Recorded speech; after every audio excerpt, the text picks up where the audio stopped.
and then your father's coalition. So, I mean, how much of your father's coalition do you see sticking with you? Virtually all of it, and I think this has been underreported and misreported. So for example, there were 9 people on the Central Committee in Iowa that were Ron Paul people. 8 out of 9 of them are supporting us. And so you see these stories popping up. Cat keeps people together, they're going this way, they're going that way. And in reality, actually, the vast majority have stayed with us. In fact, there's a story to be written, but it hasn't been written yet. And the story is of our incredible organizational strength in Iowa, the fact that we have kept the Ron Paul coalition to it, but then 2 of our key advisors and people on our leadership team here were not Ron Paul supporters. So we've done exactly what I've talked about, is keep together the Ron Paul coalition, but then also go out and grab new people that weren't interested the last time around. And we think it is succeeding, but people get caught up in the horse race numbers. We realize that a poll you're looking at is 200 people. And ask any of these college kids if they've done a presidential poll. Maybe in Iowa, but almost nobody does a poll because everybody's got a cell phone. Nobody can get their number, and if they get it, are they going to answer it and sit there for 5 minutes and do a poll, or 10 minutes? So I think kids are underrepresented in a lot of the polling. Well, obviously the Cruz campaign is, putting out the idea that that your father's people are not sticking with you, and that and he is leading you in the polls. And what do you think is he taking any of the support? I think all of it's a wash at this point. The polls. Really, if you look at standard of error, so nobody represents the standard of error. Right. Everybody is together, except for maybe 1 or 2 right now. And the 1 or 2 at the top, I think, is still sort of skewed by something that's a settling in that is not settled yet as far as where people are. Still, when you ask people in these polls, have you decided who you're going to vote for? That number is actually pretty small, and they never report that either. It's about 15%. So you interview 200 people, and only 15% of them really know who they're going to vote for. The rest of them are leaners. Who are you leaning towards? That's how we get those numbers. They're all leaners of undecideds. Do you think, not just for yourself, but for the other candidates, has the summer of Trump sort of taken away attention that you could have otherwise gotten, or other, Senator Cruz, Senator Rubio? I think there's a celebrity skew to the race, and there still is to a certain extent, but I think it will wear thin. And you could tell if you were in the room at the last debate, just the crowd's reaction, everybody's reaction to sort of stupid vulgarities. And I think that kind of stuff, it's a free country, you can say anything you want, but calling women ugly, calling women fat, things like that, I don't think that's really a great way to grow your party, Speaking of the debate, I mean, is there a chance that you're not going to make it onto the main stage later this I don't think so. I think we're in. You do? Yeah. Is that because of? Numbers, the polls all indicate, if you look at their criteria, that we will be. Okay. And then I'm sorry, one more question about Senator Cruz, and then I'll ask you about policy. So what is the main, I was at a couple of his events yesterday, and I did talk to a number of people who are debating between the 2 of you. Right. What is the main distinction you'd make to them between your 2 campaigns, or your 2 candidates, your records? I think that on some economic issues, there might be some similarities. He's an economic conservative, and so am I. But on civil liberties, I've been a defender of basically not having the government collect your phone records. I've been a defender of the government reforming the criminal justice system and not putting people in jail for marijuana. I've also been one who has said that, it was a mistake in the beginning to go into Iraq, and it's a mistake to go back. And I don't think you're hearing quite that same message from him. We have time for about 2 more questions. Okay. So speaking of Syria and your comments earlier today about the no-fly zone, so what would you do in terms of the refugees coming out of there? What do you think the president's plan? It's a complicated situation with no easy answers, and certainly a great deal of sadness seeing kids drowning and floating in the Mediterranean is incredibly sad. I think you have to understand how we got to the situation, what caused it. Basically, it was war that caused it. Did we try to make the war less bad, or did we throw gasoline on the war? I think Saudi Arabia and Iran both, they were described this way by Thomas Friedman not too long ago, as basically being arsonists and throwing gasoline and fanning the flames. So I think the war got needlessly worse by all the different powers within the region and the world getting involved and giving more arms to it. I do think that refugees, the surrounding nations, bear an obligation. They were the arsonists, throwing the gasoline on the fire. Shouldn't Saudi Arabia accept people? Shouldn't Iran accept people? Shouldn't Bahrain? Shouldn't Qatar? Shouldn't United Arab Emirates? They won't take a person. I mean, they're so exclusionary that they will not take a person. And I think they're the ones responsible to a large degree for a lot of the violence over there. They should be taking refugees.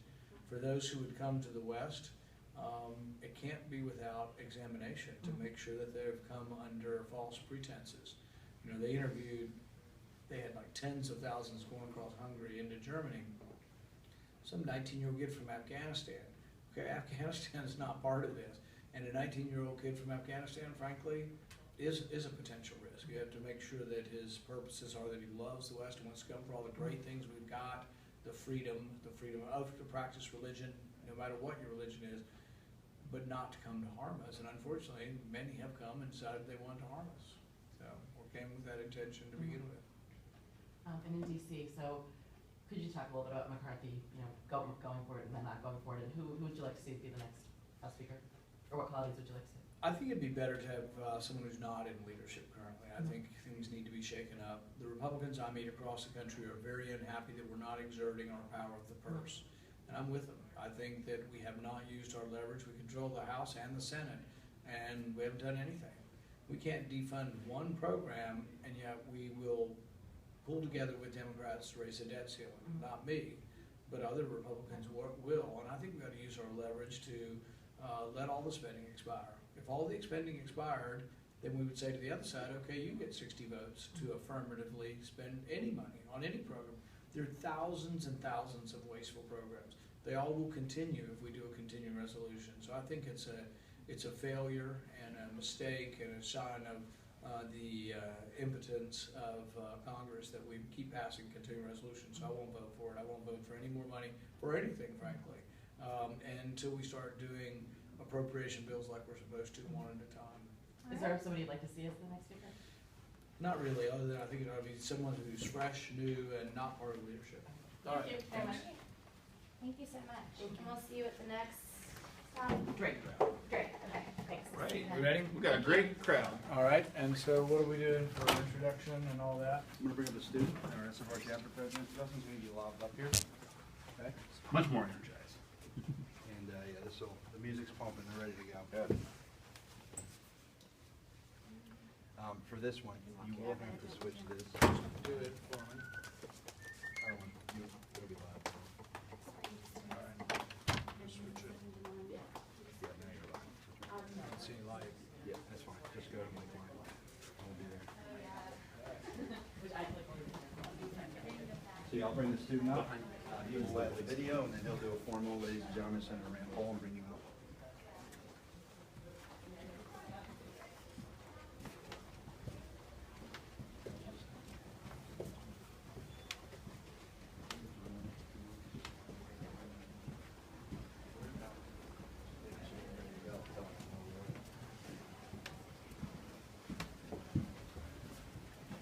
We were able to get music cranking too. Good.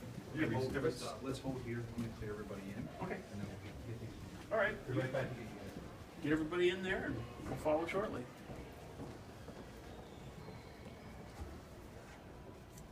Yeah, the room's packed.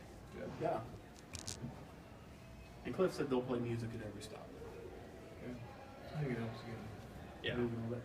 Last guy didn't have enough students here. I know. Yeah, there was a lot of non-students there. Yeah, it was 9 a.m. 9 a.m. college campus. You know, you think back, you'd been hard pressed. Senator Paul, when you introduce Alex Meyer, SFR chapter president here. Awesome kicking butt, one of our best chapters in the state, in a small school like this, so exciting stuff. What year are you?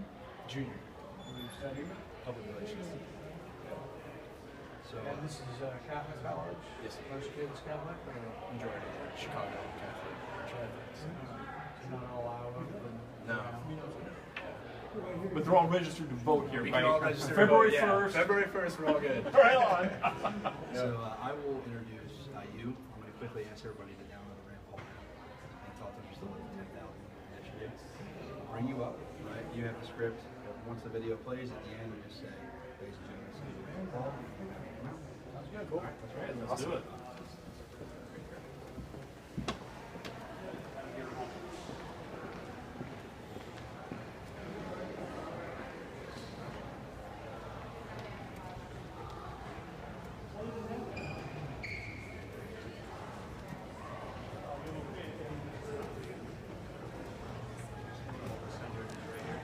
Yep. Like that ultimate future events.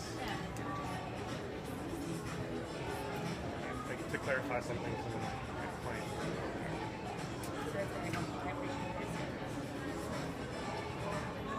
Graham Paul says he hates freedom. Edit. He was quoting Gordy. Ladies and gentlemen, any fans of Liberty in the house tonight? This morning. I want to say hello to the National Youth Director, glad to be here in Iowa, part of the Iowa 10,000 College Tour. We're looking to get 10,000 college students out to the caucus to show, you know what, we're going to stand up the Washington machine. We've had enough, right? We need something new, a different type of Republican. And that's what we're going to bring here for you guys today. Big round of applause for all you guys for coming out and showing you care.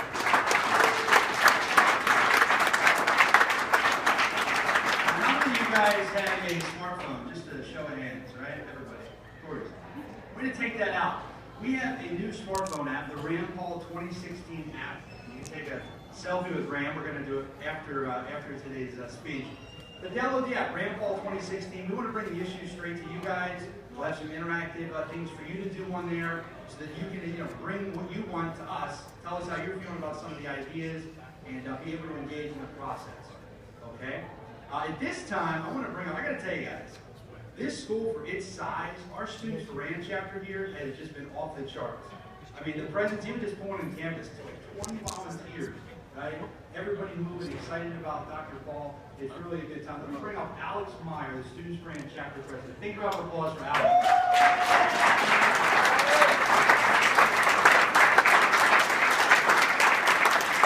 How's it going? Alright, let's get stoked for Rand. First, let's give a plug. The College Republicans, thank you for hosting us. Couldn't do it without you guys, so thank you. My name is Alex Meyer. As Cliff mentioned, I serve as president here for Students for Rand at Loras College. We're a grassroots organization here on campus dedicated to reaching out to students, getting them involved in Rand's campaign, and like Cliff mentioned, again, ready to caucus for him come February 1st. Senator Rand Paul is one of the nation's leading advocates for liberty. Elected to the, I'm nervous, I'm freaking out, this is awesome. Rand's here, he's right there, it's awesome, I'm freaking out. So, Dr. Paul has proven to be an outspoken champion for constitutional liberties and fiscal responsibility. As a fierce advocate against government overreach, Rand has fought tirelessly to return government to its limited constitutional scope. A devoted husband and father, Dr. Paul and his family live in Bowling Green, Kentucky, where Rand owned his own ophthalmology practice and performed eye surgery for 18 years. As a hardworking and dedicated physician, he not a career politician like some of those other candidates, Rand came to Washington to shake things up and make a difference. Dr. Paul's entrance into politics is indicative of his life's work as a surgeon, a desire to diagnose problems and provide practical solutions, whether it be in Bowling Green, Kentucky, or out in D.C. Now, who's ready to hear from the next President of the United States?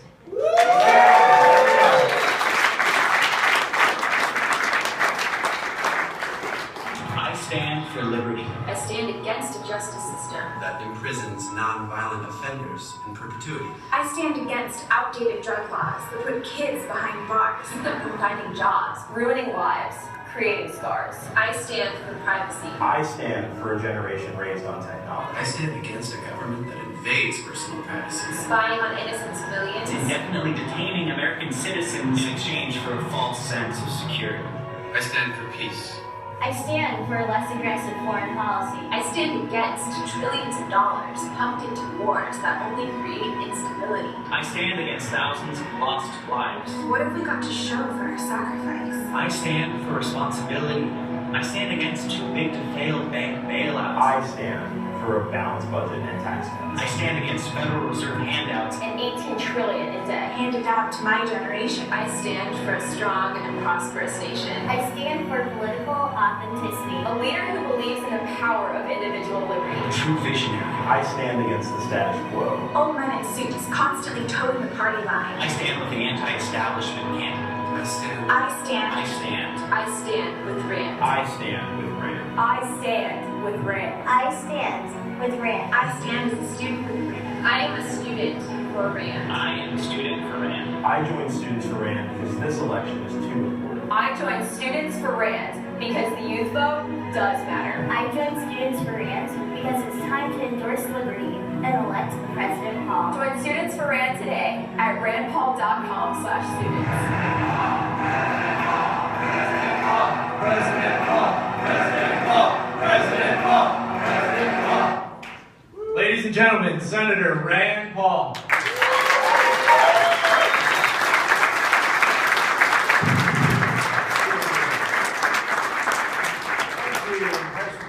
We got the whole school out today. This is great. People have been asking me, why bother? Why bother with kids that don't vote? They won't show up and vote. Are you guys going to register vote, anybody? Yeah. All right. That sounds like maybe half of you are and half of you aren't. It is hard. It's hard to vote at home. I can tell you that. The absentee voting is a real pain by the time you request it and then you get the ballot and send it back. You have to do 2 times in the mail if you've ever done it. It's kind of crazy. We try to get my kids to vote at school. It's actually easier just to register here. And it's more exciting to work for candidates. There's always more excitement in Iowa because they're everywhere. You can't turn around without running into a presidential candidate. But people ask me, why are you doing it? Why do this sort of thankless job of traveling the country? It's frankly because I'm frustrated. I'm frustrated with both sides. I'm frustrated with sort of what I call the unholy alliance, which means the right and the left are spending us into oblivion. We borrow $1 million a minute. We have an $18 trillion debt. Our debt is equal to our gross domestic product. So our debt is as big as the entire economy. And you might say to yourself, well, I don't care. You know, what is it? It's just a big number. What does it mean to me? Well, some economists say that 1 million jobs a year are lost. When you finish school, you're going to be looking for a job. If there's not enough jobs in the private sector, ask yourself the question, why? Maybe it's because too much of the money is going to the public sector and not enough money is remaining in the private sector. I think it's as simple as that. Government doesn't create any jobs. Government is the protector and the keeper of the peace, but you want government to be small, not large. Why? I'll give you sort of 2 reasons. One I call the liberty argument. The liberty argument is what Thomas Paine put forward. He said that government was a necessary evil. What did he mean by that? Sounds terrible. No, we say government's an evil. That's not very politically correct. Well, why is government evil? Because you got to give up some of your freedom to have government. If you're 100% free, you'd have no government. You wouldn't pay any taxes and you'd just be completely free. Well, we kind of decided we want some government, but the thing is you have to give up some liberty, which means you got to give up some of your cold hard cash, some of your sweat equity. When you go out and work, you got to pay some taxes. But here's the thing, if you paid 100% in taxes, you wouldn't be free at all. If you paid 10% taxes, you'd be 90% free. These are rough estimates. But we're at a point in our lives, or a point in the life of the country, where people pay about 50, sometimes 60% of their income. So the question is, are you still free when that much of your income has to go? And is it frankly good? Are there a lot of jobs going to be created if we're sending all the money to Washington? I think it's as simple as, do you want to leave the money in Iowa? Do you want to leave it here? Do you want to leave it in the hands of those who earn it? See, we can have this argument, and we ought to have an intelligent argument about it, about how do you help people in poverty? How do you help people that are out of jobs? Well, we've tried one way. The big cities have been run by the Democrats for 50 years now. And they have tried the way of sending the money to Washington and then begging to have some come back. The problem that we found is that when it comes back, it often is distributed to those who are friends of the people in power. It's called cronyism. I'll give you an example. President Obama was elected, and you thought, well, maybe he was elected to represent the middle class. Well, why did he, once he was elected, set up the Department of Energy piggy bank loan program and give out loans to very wealthy people? Why are the Kennedys getting loans? Why did we give a loan to the guy who owns Solyndra, who's the 20th richest man in the country? He promptly lost all the money. $534 billion were lost. And you say, well, that happens in the private marketplace too. Yeah, but it gets weeded out. So the liberty argument says you want to keep government small to maximize your freedom. Your freedom and the size of government are inversely proportional. But there's another reason why you want to keep government small. I call this the efficiency argument. This is what Milton Friedman put forward. Milton Friedman said that nobody spends somebody else's money as wisely as their own. Think about it. It's a truism. Gotta be true. Think about it. When it's your money, if you've got $1,000 and I ask you to invest in a business, you're going to think, well, I had to earn $2,000, and what did I have to do to earn $2,000 to have $1,000 left over that I can invest? So you think long and hard about it. Doesn't mean that your decision making will be perfect, but it means your decision making will be heartfelt. What do you think the guy who gave the $500 million to Solyndra thinks? He was a Democrat operative, and he gave it to a Democrat bundler, a billionaire. Do you think he lies awake at home thinking I made the wrong decision? Do you think he lay awake each night leading up to the decision thinking, will they make money with this solar panel company? No, it's not his money. So frankly, people in government, well, they're not inherently bad people or inherently stupid people. They don't get the same sort of signals because it's just frankly not their money. I'm often asked, are they inherently stupid? It's like, no, but it's a debatable question. But they don't get the same signals. And this is something that's really important because we have now a socialist running for high office in our country, a socialist, Bernie Sanders. And people are flocking to his crowds, and he's raised millions of dollars. That scares the hell out of me. That we don't know what made America great, and we don't understand that socialism doesn't work. Man, is that something really, really scary. Why doesn't socialism work? Or I guess the converse of that is, why does capitalism work? There's a quotation from Adam Smith where he says, it's not the benevolence of the butcher or the baker or the brewer that brings you your dinner. Think about it. They don't do it because they care about you. They don't do it because they're selfless. They actually do it because they're selfish. They do it in their own self-interest. They want to make money. But in the process of making money, they make more money if they give you something you like and give it to you at a cheap price. So the market forces prices down as long as there's competition, and it causes the distribution of goods. Think about what socialism does. In socialism, the government not only owns the industries, but sets the prices of things. So I'll often say, when we won the Cold War, and once again, we need to understand why things happen. We need to analyze history so we don't repeat the mistakes of history. But when we think about why we won the Cold War, it's because the engine of capitalism defeated the engine of socialism. Russia was defeated. This is important because there are many people now who want another war or want a real war with Russia right now, which scares me to death. But Russia was defeated because they couldn't determine the price of bread. It's as simple as that. If you set the price too low, all the bread's gone and you have shortages. If you set it too high, the bread sits on the shelves and rots. How do you determine the exact right price? Is there a moral price for bread? If Bernie were here, he'd say free. College education, give it to them, free. Nothing's free, though. Somebody else has to pay for it. So you can't succumb to the notion of a politician once you give you free stuff. So we can give you free education. Why don't we give you cars, too? Cars important. Food's even more important. Water's really important. Why don't we give you everything for free? Why? Because there is no free lunch. There is nothing that's free.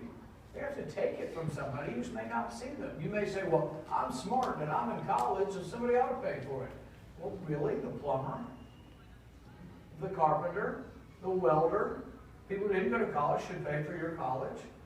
What we should ask is a more insightful question. Why the hell is college so expensive?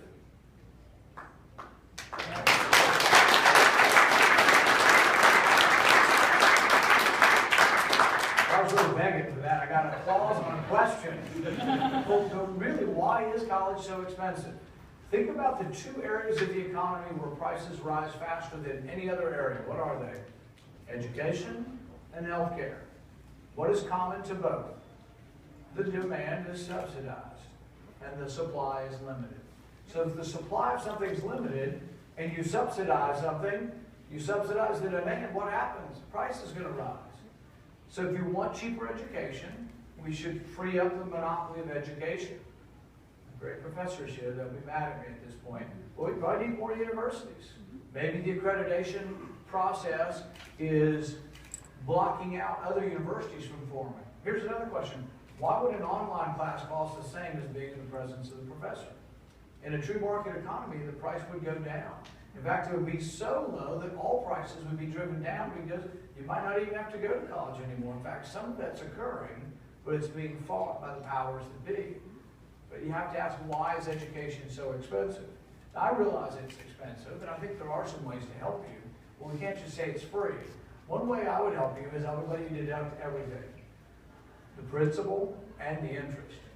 And that would be an enormous amount and enormously helpful. Basically, education would be a third cheaper, but it would be based on your work. You would only get it if you worked, because you have to have income to deduct. It doesn't help you if you don't have income. The main problem with doing that right now, they only let you deduct interest. If your parents make more than a certain amount, then you're not eligible. And then I think it's only during a certain window of time. So I would expand it and let you deduct it for your whole working career. Because the problem is some people have $200,000 in student loans, and they're making $35,000 a year. It's kind of hard to write off $200,000 when you're only making $35,000. So I'd let you do a little bit every year. And I think that would be a way to link work to school and to say, yeah, school's a work expense. Why shouldn't you be able to deduct it? In the introduction, it was mentioned that I'm a different kind of Republican. And I started out by telling you that the problem in Washington is an unholy alliance between right and left. What is the alliance? The right wants unlimited spending for the military. The left wants unlimited spending for welfare, domestic spending.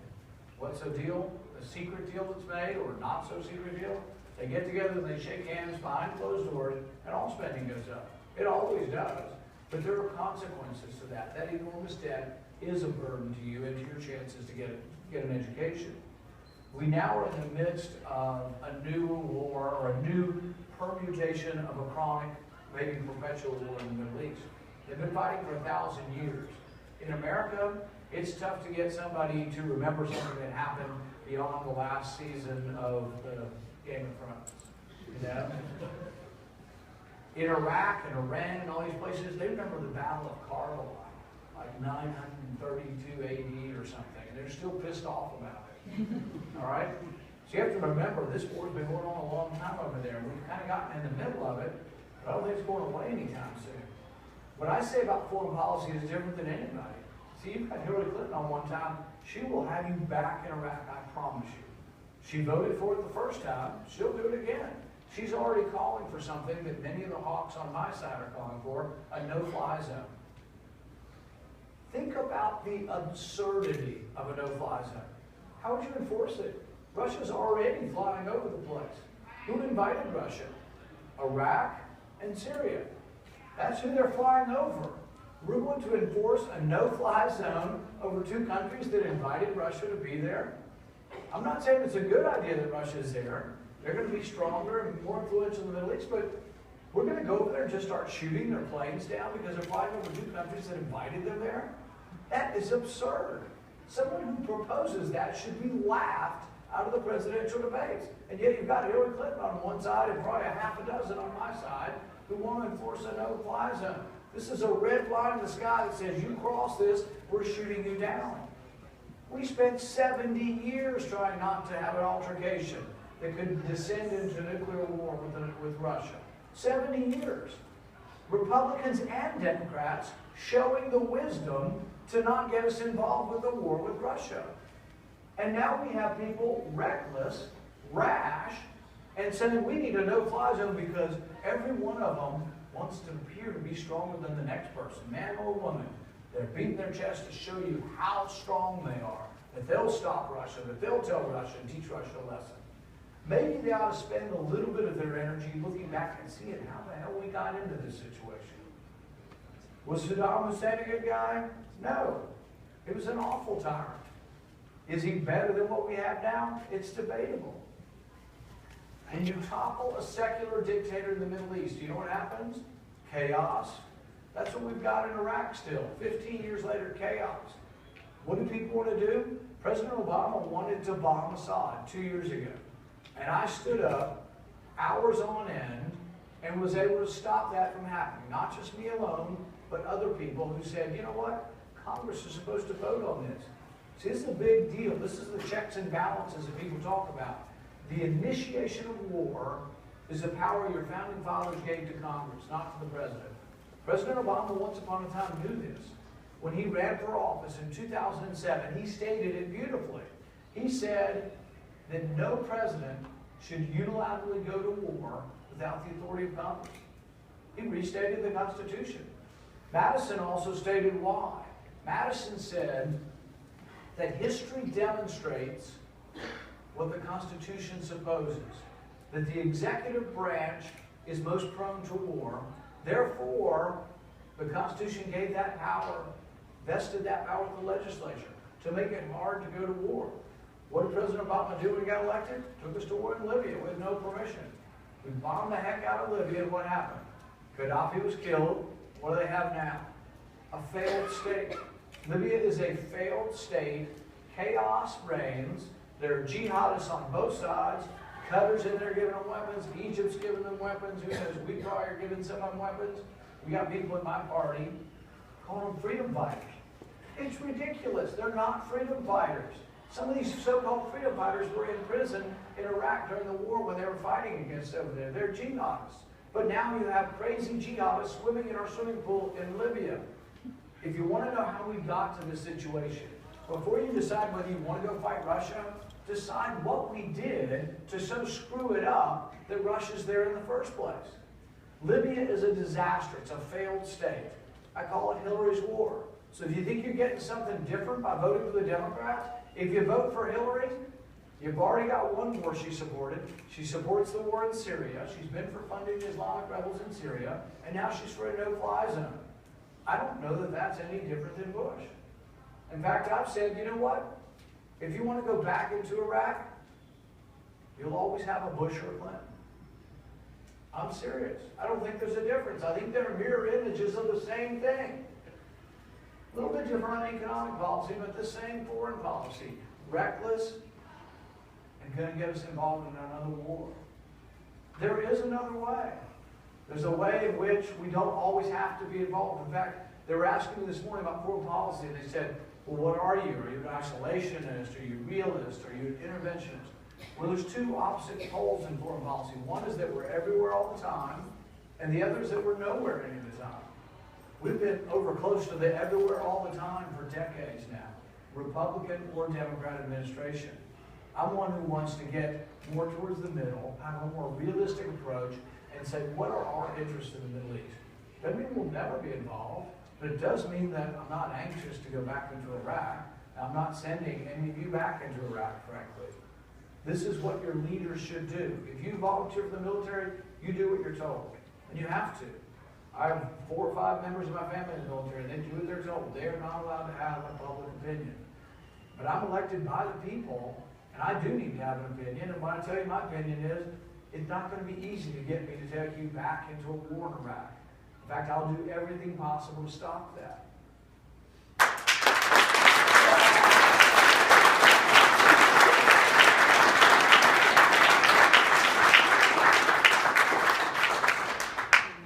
Another way I'm different is that I believe in the entire Bill of Rights. Now, everybody comes to a problem, I tell you that. Republicans are great on the Second Amendment. They'll defend the Second Amendment, they'll tell you all about it. But you have to believe in the Fourth Amendment if you believe in the Second Amendment. The Fourth Amendment says the government can't come in your house without a warrant, an individualized warrant with your name on it. This is why I so objected to what President Obama was doing, collecting all the phone records.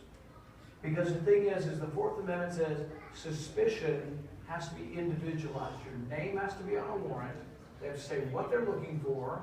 They have to give some suspicion to the court. And then an independent judge has to sign. None of that was going on. And you know what made me incredibly mad about the whole situation is we brought James Clapper before the Senate and we asked him, are you doing this? And he just lied to our face. That's a government out of control.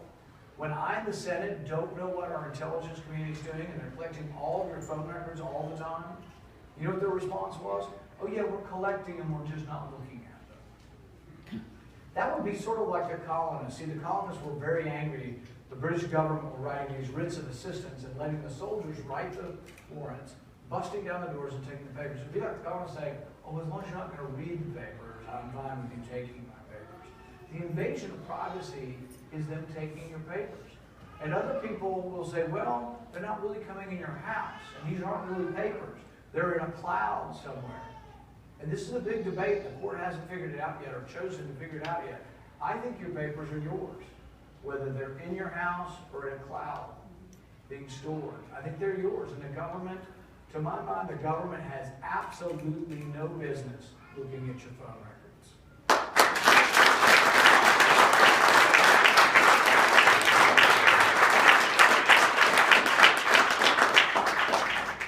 The Fifth and Sixth Amendment are the Justice Amendments.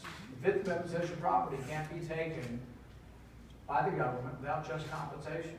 It's one of my big objections to, what's his name, the guy with the orange hair and red hat. One of my objections to him is that he's made his living off taking people's property, having the government take people's property. It's called eminent domain, but it can be abused. It should be very rarely used, and for the most part not, but it should never be used to take private property from one individual owner and give it to a bigger owner. So what's his model for making money off his casinos? He rolls into town and says, we'll create 1,000 jobs, we just need all those houses. And so as the government condemn them and take them, and they do get paid, but they don't have a choice. So one woman stood up to him, Vera Koking, she lived in her house for 30 years, she stood up to him and said, not my house. And she fought him all the way, and she was able to defeat him. But it's bullies like that I worry about, a bully like that getting in charge of all the power of the government because they think, I'll just do whatever I want. So I'm very concerned about that. The Sixth Amendment says you have a right to a trial by jury. And you say, well, who could object to that? Who could say you wouldn't have a right to a trial by jury? Well, we've been having this debate in our country. We had the debate in 2011. In 2011, on the Senate floor, and I'm having this debate, and I don't like to name names, but with the senator from Arizona. So we're having this debate, and I look at him and I say incredulously, I'm saying, you mean you can take an American citizen, pluck them up, and send them to Guantanamo Bay without a lawyer, without a trial? And he says, yes, if they're dangerous. Really? It kind of begs the question, doesn't it? Who gets to decide who's dangerous and who's not? And I was reminded of a time in our history when we've gotten it wrong. Several times in our history when we got it wrong. You'll study in history how we incarcerated 100,000 Japanese during World War II simply because of the way they looked. In the Civil Rights era, we tapped the phones of African Americans. We tapped the phones of Vietnam War protesters. And people would say, well, you know, I'm not a minority, I don't care. You can be a minority because of the color of your skin or the shade of your ideology. You can be a minority because you want to teach your kids at home, or you're an evangelical Christian, or you're an atheist. You can be a minority because you believe in the Constitution.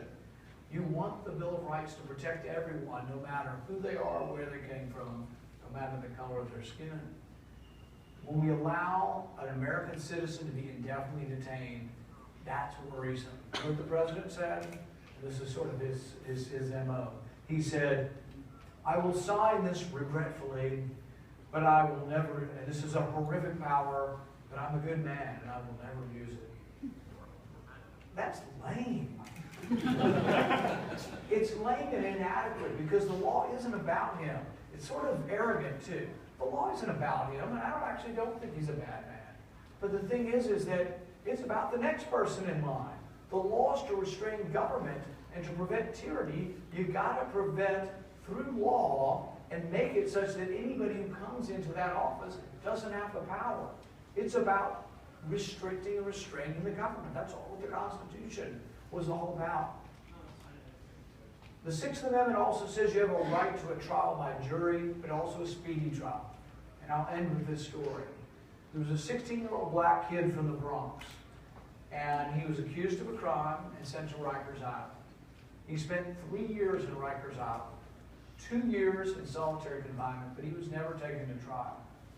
He was beaten by gangs, beaten by guards, never taken to trial, never convicted of a crime, 3 years in prison. He finally decided to try suicide. He attempted several times, and then about 3 or 4 months ago, unfortunately was successful and killed himself. That's not what America's about. My goodness.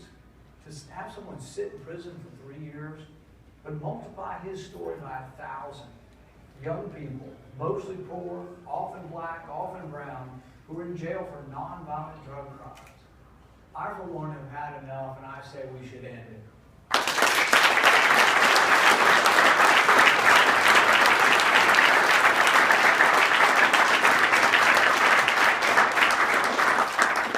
I want to be one, and I want to be part of a party that stands for justice. I want to be part of a party that, you know what, says that we're going to defend with equal passion the Second Amendment and the Sixth Amendment. I think when we become the party that defends with equal passion the Sixth and the Second and the entire Bill of Rights, I think that's when we're going to rock and roll to victory, and that's what I want to be part of. Thank you very much.